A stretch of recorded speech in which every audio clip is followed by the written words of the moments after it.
Па тоа нема реплика на... Океј, ќе добиеш после Апасиев. Повели Апасиев имаш збор. Апасиев имаш збор. Да, па ти имаш збор, ти си на говорница. Да не е работа на дозвола и не дозвола, има збор, доби збор. Имаш збор.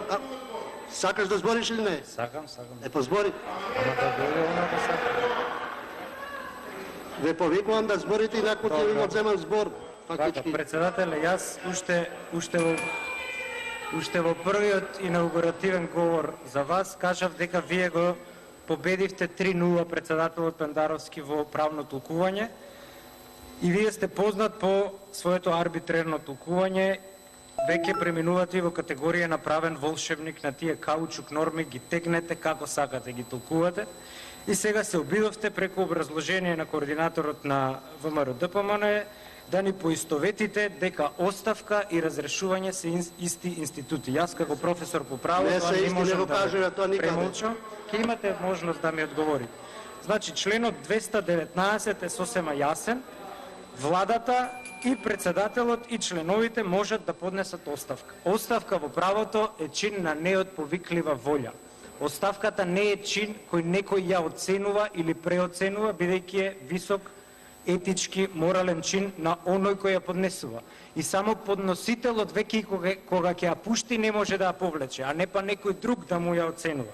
Сега одиме на ставот 3 од членот 219 кој вели: оставката на член на влада до председателот на собранието, значи адресат, примач сте вие како крајна инстанца и титулар, се поднесува преку председателот на влада. Значи се поднесува до вас преку премиерот. И ова не е ништо ново во правото.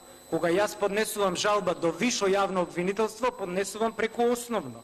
Или кога поднесувам жалба до апелационен суд, поднесувам преку основен. Меѓутоа, основниот суд, првостепениот, нема право да ја држи кај себе, туку само да ја процесуира. Во случајов премиерот, во римското право тоа се вика нунтиус или гласник. Он е поштар само, курир, пренесува. Овој дал оставка, овој ви ја пренесува.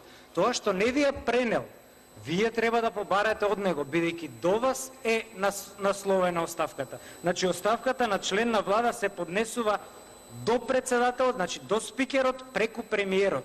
Ако апелациониот суд не добие од основниот, тој има право да ги побара списите. Истото право го имате и вие. Да прашате каде е оставката на Филипче, кој премиерот ја чува во фиолка за да си го работи својот пиар маркетиншки трик.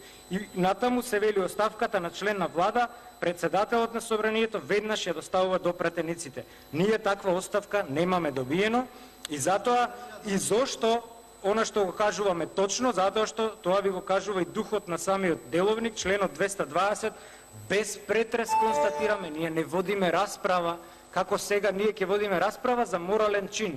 Тоа е еднострана изјава на волја која е неотповиклива. Тоа што вие измислувате како коалициони партнери, нудење оставка, пачување во фиоката оди на ваша штета. Довршите мислата. Ви благодарам.